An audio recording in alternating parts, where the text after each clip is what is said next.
the car's gonna go out of control and then they can't steer properly. Once I get here, I'll come off the brake and then add a bit of gas, and then they'll clutch down and they'll coasting around the corner. Hey, what's up guys? On this video, I'm gonna show you how to turn properly. I'm gonna show you how to use the gears properly before you turn. In these videos, I like to run competitions where you can win some prizes.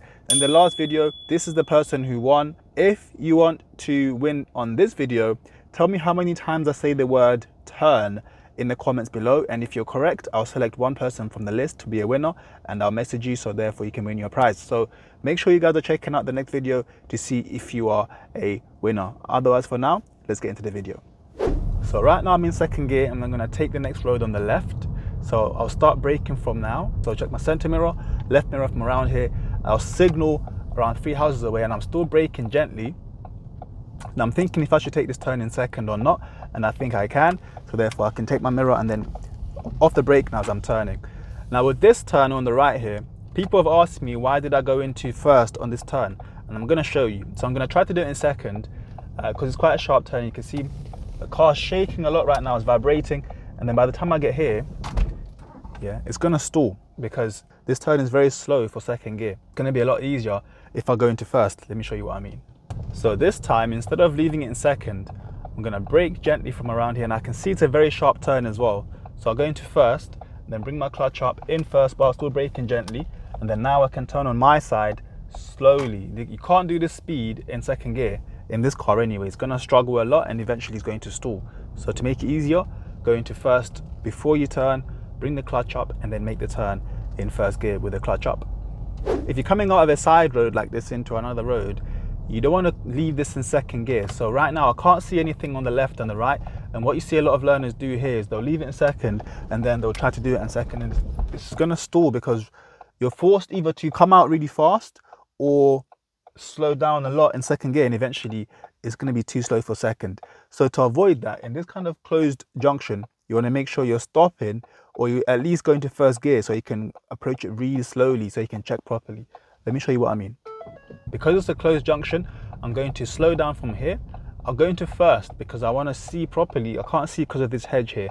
I'm going to come out slowly, and then once I get to like around here, I'm already in first, and then I can see it's safe.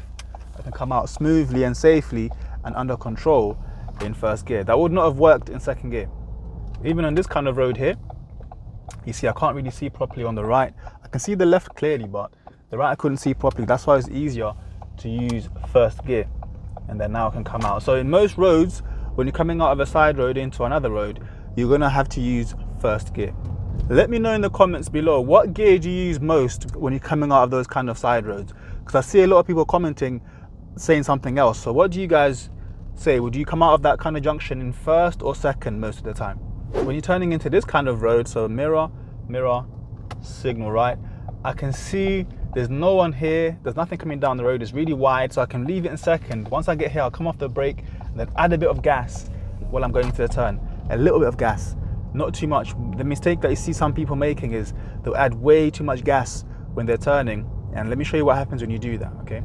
So here I'm going to turn left, so mirror, signal left, and then once I get here, I'm going to start turning. But what you see some people doing is they'll add lots of gas here, and then the car's going to go out of control, and then they can't steer properly because they're going way too fast into the turn. When you're coming out onto this kind of roadway, it's a dual carriageway, it's a fast road here, I'm going to signal left anyway, just so people know. I'll go into first again because I don't want to come out of here in second. I'm not going to have enough power to move off quickly. And with this kind of road as well, if you see somebody really close in the middle lane and they're driving quite close to the line, or it's like a big vehicle, you might be better off waiting for a bigger gap before you try to go and join him. I'm looking at the left lane especially. Once I see a nice gap, I'm going to try to take it, but there's 2 vans there in this lane, so I'm going to wait for them. And because it's a bit of a hill, I'm going to get my biting point. I see that guy is indicating, and then once I see it's safe, I can start turning. I want to turn really sharply there as well.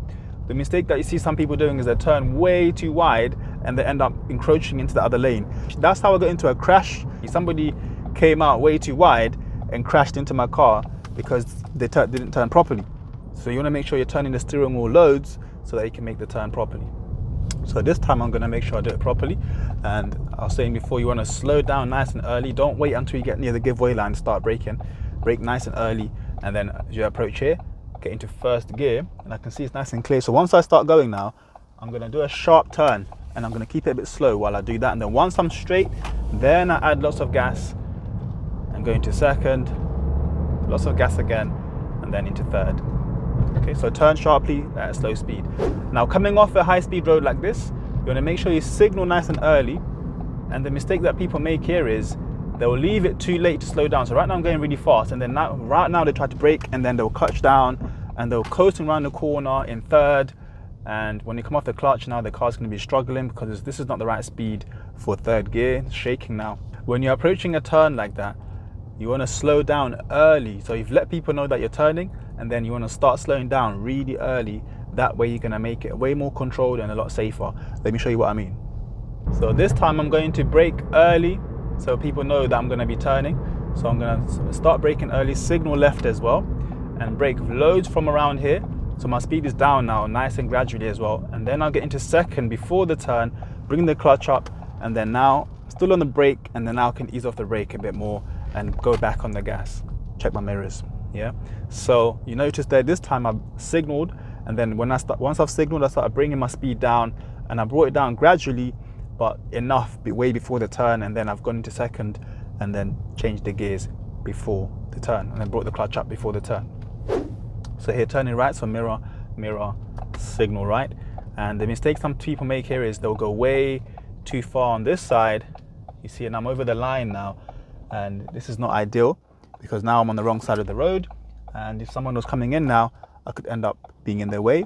To avoid making that mistake, what you want to do is, as you're approaching this, have the center line positioned like this on your dashboard, yeah, on your car. So if it's positioned like that, you know you're not going to be too much to the right or too much to the left. You're just in the perfect position to turn right. Another mistake that I see lots of learners making is this. They will approach the junction, and then they'll check both sides nicely, thinking, okay, it's good now. And then they'll try to go, and then they'll stall, and they're thinking, oh wait, I've done the clutch okay, why did I stall? And then they'll try again, and then they'll stall again. The problem is this, yeah, it's not in the right gear to try to move off. Even if you do it smoothly, it might work if you do it really smooth, but you're more likely to stall if you're in second gear. There's a very easy way to avoid making this kind of mistake. Let me show you. So this time, as I'm approaching the turn, I'm going to slow down. When I get to like around here, I'll put my clutch down and go straight into first gear before I even get to the giveaway line. Now this way, all I need to concentrate on is the turning, and I don't need to worry about the gear because I'm already in the correct gear.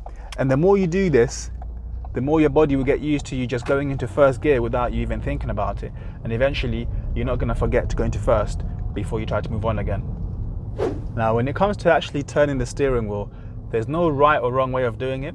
So a lot of people are taught to do it this way, which is when they get here to do it like this. And this is perfectly fine. As long as you can do it properly, if it works, do it that way. My style of teaching is you can do it however way you want, as long as it works, that's fine. So even if you have to use one hand, or if you want to cross your hands a bit over the other hand, that's fine as well. So let me show you an example here. So if I'm turning left here, mirror, mirror, signal, and let's say I want to use this technique where I'm going a bit like this, yeah, it's fine. And as long as it works, it's okay. What I don't advise you to do is lock your arms. Let me show you what I mean by that. So some people, when they're turning now, what they'll do is they'll do this and lock the arms like that, and look how wide this turn is going to be. Yeah, that's not a very good way to turn, because once you've locked your arms like that, you're not allowing the car to turn as much as you can actually turn. Instead, you want to keep your hands moving when you're making the turn. Let me show you on this one here. So mirror, mirror, signal. So this time, instead of locking my arms, I'm going to keep my arms moving. Okay, so even if I turn like this, yeah, when I get to like here, I'm going to keep my arms moving. That way the steering wheel turns a lot more than just having it locked like this. Now, when it comes to actually when to turn, because some people get this wrong as well. So let's say on a turn right here, what you see some people doing is they'll come all the way down here and then they'll try to turn. And if I do that, you see, look, I'm potentially going to hit that side over there. So to avoid that kind of mistake, you want to make sure you're turning at the right point. Let me show you how to do that. So this time when I'm turning, I want to wait until my wing mirror is in line with the center of this new road, and then I will make my turn. When the wing mirror is in line with the center of the road, that's when you can turn. If it's before that, you might end up turning too early. If it's way after that, you might be turning too late. So if I'm not sure when to turn on this one, I'm gonna wait until it disappears in my windscreen, just on the corner there, like there. So like now it's disappeared, then I can do a sharp turn to the left and then straighten up afterwards. Yeah, so it's all about looking for the curb to disappear in the corner. Once it does that, you can make the turn and you should get it right. Because if you do it the other way, let's say I turn before the curb disappears. So like I'm gonna do this one here. If I go left, I'm going to turn left before the curb disappears. So like now the curb's not disappeared yet. And if I turn left now, I'll end up clipping the curb and then potentially crashing into that bollard over there. Okay, so to avoid that, do it the way I just showed you before, where you wait until the curb is disappeared. That way you should be okay. Now, how much do you actually turn the steering wheel? So on this turn here, we're gonna turn left. I'm gonna show you, I think one full turn should be enough for most junctions. So if I do like a little bit of a turn like this, you see this is way too wide and it's not gonna work because it's not enough of a turn. But if I did one full turn, that would have worked. Let me show you what I mean. So this time I'm going to do one full 360 turn towards the left and it should work. So once I can see that it's clear, yeah, I'll do one 360 turn like this, and then once I'm straight again, back towards the right. Another thing you don't want to do as well is watch the steering wheel too much. Even though I'm showing you that there you want to do a 360 turn, a mistake that lots of learners make is they focus too much of their attention on the steering wheel and not watching where the car is going. Let me show you exactly what that looks like and why it's a problem. So lots of new learners especially, they'll turn and then they'll be looking at the steering wheel to see where the car is going, and then they'll do that and then they end up going too much to the left or too much to the right because they're focusing all their attention on the steering wheel. You don't want to do that. When you're turning, the best place to be looking is forward, and then just turn based on where the car is going and where you want it to go. Don't look at the steering wheel to decide how much to turn. Look forward and then decide how much of the steering wheel to turn a certain way. Let me show you exactly what I mean by that. So this time, instead of looking at the steering wheel, I'm looking where the car is going, and then I'm adjusting my steering based on where the car is going and where I want it to go. Yeah, so if I was going too far towards the left, I'll just turn my steering wheel a bit towards the right. If I'm going too far towards the right, I'll just turn my steering wheel a bit towards the left. And in a lot of turns, it's a lot easier just to let go of the steering wheel and let the car straighten itself out. Let me show you what I mean on this one. So mirror, mirror, let's signal right. And then once I've got my reference point, so a mirror is there, I'll turn now. And then once I get here, I can start letting go of the steering wheel slightly, and then it goes back to straight automatically by itself because I'm doing a certain speed. So that's much easier. Let me know in the comments, because lots of people say this is not allowed. Do you think this is allowed on your test? And if it's not allowed, tell me what country you're commenting from if it's not allowed. But this only works if you're going fast enough. Okay, so let me show you on this turn here. If I turn left here, but if I'm going too slow, if I let go of the steering wheel, you see it corrects itself, but very slowly. So and if you're going even slower than that, it's not going to correct itself.